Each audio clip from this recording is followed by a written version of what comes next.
लड़कियों के लिए शादी की उम्र को 21 साल करने की कैबिनेट मंजूरी मिलने के साथ ही देश भर में एक नई बहस छिड़ गई है। कैबिनेट की मंजूरी के बाद माना जा रहा है कि इसी सत्र में मोदी सरकार संसद में बिल पास कर सकती है। जहां मोदी सरकार इसे देश के लिए क्रांतिकारी बदलाव के तौर पर पेश कर रही है, तो वहीं कुछ लोग इस विधेयक के विरोध में भी नजर आ रहे हैं। तो क्या है इस विधेयक के मायने, देखिए इस खास रिपोर्ट में।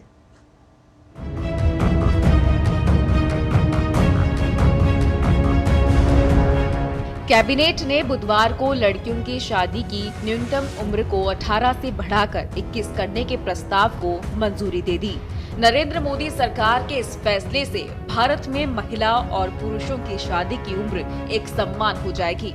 सरकार मौजूदा कानून में संशोधन कर महिलाओं की शादी की उम्र को बढ़ाने जा रही है। इसके लिए सरकार ने जून 2020 में जया जेटली की अध्यक्षता में एक टास्क फोर्स का गठन किया था, जिसमें नीति आयोग के सदस्य डॉक्टर वीके पॉल भी शामिल थे। रिपोर्ट्स के मुताबिक टास्क फोर्स ने पिछले महीने ही प्रधानमंत्री कार्यालय और महिला व बाल विकास मंत्रालय को अपनी रिपोर्ट सौंपी है। समिति ने शादी की उम्र 21 साल करने का सुझाव देश भर के 16 विश्वविद्यालयों के युवाओं के फीडबैक के आधार पर दिया है। 15 एनजीओ और देश के दूर दराज इलाके और हाशिए पर रहने वाले समुदाय के युवाओं तक पहुंचने के काम में लगाया गया था।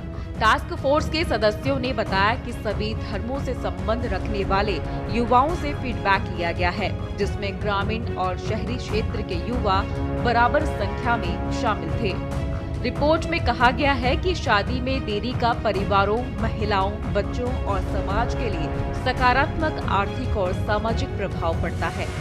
शादी की उम्र बढ़ाने से महिलाओं की सेहत पर भी सकारात्मक असर पड़ेगा।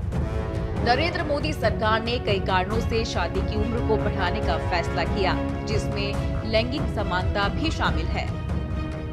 जल्दी शादी और कम उम्र में प्रेगनेंसी से महिला और उसके बच्चे दोनों के पोषण, संपूर्ण स्वास्थ्य और मानसिक स्वास्थ्य पर असर होता है। कम उम्र में शादी का असर शिशु मृत्यु दर, मातृ मृत्यु दर और महिला सशक्तिकरण पर पड़ता है, क्योंकि जल्दी शादी होने से लड़कियों को शिक्षा और आजीविका का अवसर नहीं मिल पाता। इस कदम से बाल विवाह को भी हतोत्साहित किया जा सकेगा।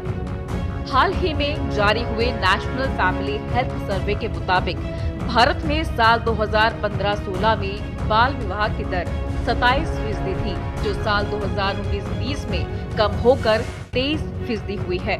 हालांकि सरकार देश में बाल विवाह की दर को और नीचे ले जाना चाहती है। लड़कियों की शादी की उम्र बढ़ाने को लेकर ये भी कहा जा रहा है कि अगर उनकी शादी देर से होगी तो उन्हें उच्च शिक्षा और नौकरी के अवसर मिलेंगे और वो देर से मां बनेंगी। ये जनसंख्या नियंत्रण में भी मदद करेगा। लेकिन सरकार का कहना है कि ये कदम जनसंख्या नियंत्रण के लिए नहीं, बल्कि केवल महिला सशक्तिकरण के उद्देश्य से उठाया जा रहा है। एक तरफ जहां शादी की उम्र को बढ़ाने का समर्थन किया जा रहा है, वहीं एक वर्ग इसकी आलोचना कर रहा है।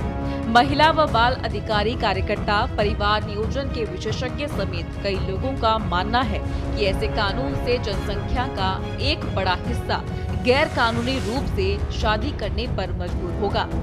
उनका मानना है कि महिलाओं के लिए शादी की न्यूनतम उम्र 18 होने के बावजूद भी भारत में बाल विवाह हो रहे हैं, और अगर बाल विवाह में कमी आई है तो उसका कारण मौजूदा कानून नहीं, बल्कि लड़कियों की शिक्षा और रोजगार के अवसरों में बढ़ोतरी है। उनका कहना है कि कानून हाशिए के समुदायों पर बुरा प्रभाव डालेगा और अनुसूचित जाति, अनुसूचित जनजाति इस कानून को तोड़ने के लिए बाध्य होंगे। बहरहाल इस विधेयक को कैबिनेट की मंजूरी मिल गई है। माना जा रहा है कि सरकार इसे इसी सत्र में संसद में पेश कर सकती है।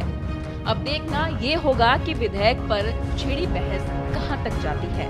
ब्यूरो रिपोर्ट, पत्रिका टीवी।